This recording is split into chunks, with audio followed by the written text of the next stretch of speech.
which is most important theorem. Homogeneous equation of a degree 2 in x, ax square plus 2hxy plus by square represent a pair of lines passing through the origin if h square minus ab is greater than or equal to 0.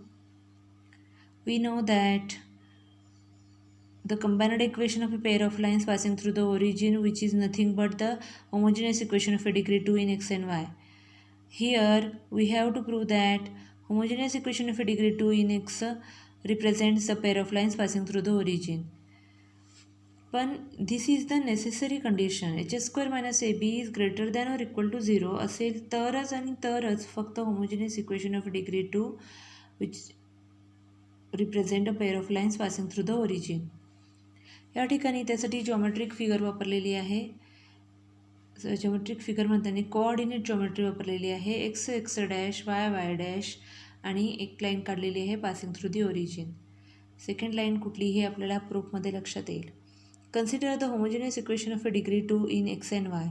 ax square plus 2hxy plus by square is equal to 0. We know that the general form of the homogeneous equation of a degree 2 in x and y. To prove this theorem, we use two cases, b is equal to 0 and b is not equal to 0. These two cases are exhaustive. If b is equal to 0, then equation 1 becomes, या ठिकाणी b is equal to 0 we substitute in equation 1, then equation 1 becomes ax square plus 2hxy is equal to 0. Here we observe that each and every term contains x get common and x common, then remaining part should be write in bracket ax plus 2hy is equal to 0, which is the combined equation of a lines. या ठिकाणी multiplication आहे पहा. therefore x is equal to 0 and ax plus 2hy is equal to 0. We observe that these lines are passed through the origin. मग या ठिकाणी जी काय line आहे त्याला हे इक्वेशन दिलं ax plus 2hy is equal to 0 and x is equal to 0. We know that the equation of a y-axis is x is equal to 0. Therefore y-axisला equation दिलेलं आहे x is equal to 0. या ठिकाणी in case b is equal to 0 we prove that the lines are passed through the origin. Okay. The next case आहे b is not equal to 0.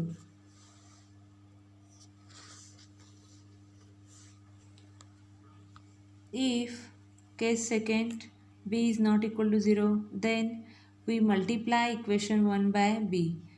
ही जी काय multiplication आपण केलेलं आहे b ने, ही adjustment असते. जे आपल्याला प्रूव्ह करायचं आहे त्यासाठी ही आपल्याला लक्षातच ठेवावी लागते. गिवन इक्वेशन आपलं काय आहे, equation 1 ax square plus 2hxy plus by square is equal to 0. या ठिकाणी इच अँड एव्हरी टर्मला बीने मल्टिप्लाय केल्यानंतर येईल abx square plus 2hbxy plus b square y square is equal to 0. या ठिकाणी आपण बी स्क्वेअर वाय स्क्वेअर एका ठिकाणी एका साईडला घेतलं आणि 2hbxy LHS साईडला आणि RHS साईडला आपण abx स्क्वेअर घेतलेला आहे. To make LHS complete square, we add h square x square to both sides. म्हणजे स्क्वेअर टर्म्स, ही जी स्क्वेअर टर्म आहे ती एका बाजूला आणि ही जी स्क्वेअर टर्म आहे ती एका बाजूला घेतली. आणि to make a complete square we add h square x square. ही जी काही ॲडजस्टमेंट आहे ही लक्षातच ठेवायची on both sides. Therefore we get b square y square LHS side as it is उतरून घ्यायची. B square y square plus 2hbxy plus h square x square add करणार म्हणून plus h square x square is equal to h square x square minus abx square. Okay. मग या ठिकाणी येईल आपल्याला माहिती आहे बी स्क्वेअर वाय स्क्वेअर आहे आणि ह्या वायचाच कोइफिशियंट येणार आहे 2hx येणार ना, म्हणून h square x square add केलं. तर बी स्क्वेअर वाय स्क्वेअर आणि एच स्क्वेअर एक्स स्क्वेअर म्हणजे हा स्क्वेअर येणार आहे b Y plus H x whole bracket square. आपल्याला माहिती आहे ना a plus b whole bracket square येते square plus 2ab plus b square. त्याच पद्धतीनं हे येईल बी Y plus H x whole bracket square is equal to h square x square minus abx स्क्वेअरमध्ये एक्स स्क्वेअर कॉमन तो बाहेर काढला h square minus ab. हे सिम्प्लिफिकेशन आहे, हे करता आलं पाहिजेत.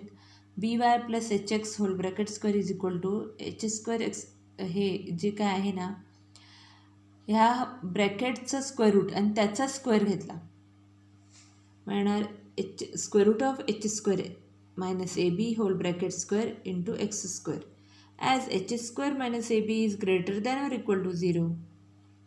ही कंडिशन इथे या ठिकाणी लागू होते, कारण पॉझिटिव्ह आहे ना, म्हणून या ठिकाणी त्याचा आपण काय घेतला, स्क्वेअर घेतला. ओके,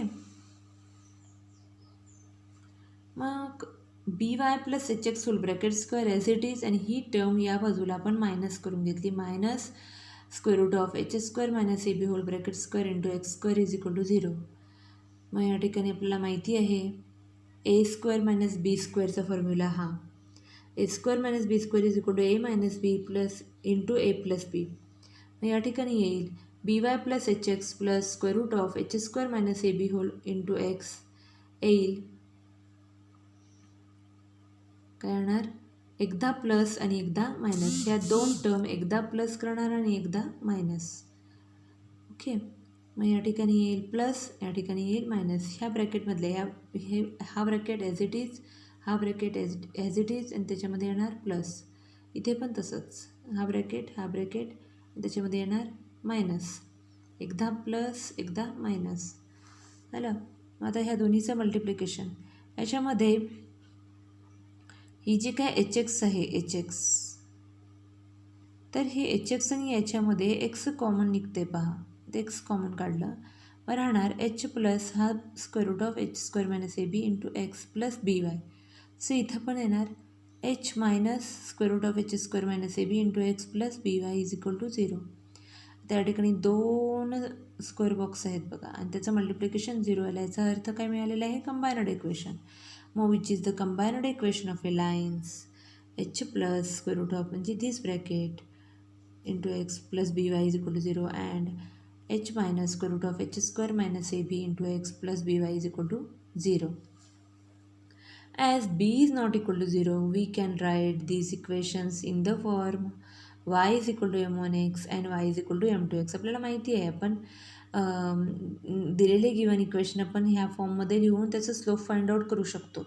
मग y is equal to m1x and y is equal to m2x असं जर आपण ह्याच्यामध्ये सबस्टिट्यूट केलं, ह्या कंडिशनमध्ये B is not equal to 0 असताना y is equal to mx आणि y is equal to m2x जर आपण सबस्टिट्यूट केलं तर आपल्याला मिळेल m1 is equal to minus H minus square root of H square minus A B divided by B and m2 is equal to minus H plus square root of H square minus A B divided by B. हे बघा, या ठिकाणी जर आपण substitute केलं तर आपल्याला मिळेल या ठिकाणी जर y इज इक्वल टू आपण काय केलं m1x सबस्टिट्यूट केलं तर हे तिकडे जाणार ना, ही टर्म जी प्लस आहे ती तिकडे जाणार, मायनस एच प्लस होणार ना, square root of H square minus A B होणार, आणि m1x ह्याला जो मल्टिप्लिकेशनमध्ये बी आहे तो पण तिकडे काय होणार, तो मल्टिप्लाय आहे म्हणून तो डिवाइड होणार.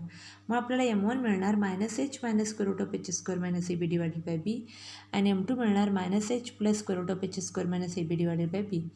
म्हणजे ह्याच्यावरून आपण m1 m2 फाइंड आउट केला, ज्याचा उपयोग आपल्याला पुढे होणार आहे. We observe that these lines are pass through the origin, therefore the equation A B X square plus 2hb xy plus B Y square is equal to 0 represent a pair of lines passing through the origin if H square minus A B is greater than or equal to 0. म्हणजे या ठिकाणी देखील आपल्याला कंबायनड equation जे मिळालेलं आहे which are passing through the origin. या ठिकाणी आपल्याला जे काही प्रूव्ह करायचं ते प्रूव्ह झालेलं आहे. अशा पद्धतीनं ही जी कंडिशन आहे ही महत्त्वाची आहे, H square minus A B is greater than or equal to 0. Okay thank you. हा थेरम इम्पॉर्टंट आहे, मोस्ट इम्पॉर्टंट आहे. हा थेरम व्यवस्थितरित्या नोटबुकमध्ये लिहून घेऊन काय करायचं आहे, परफेक्ट करायचं आहे. Okay thank you.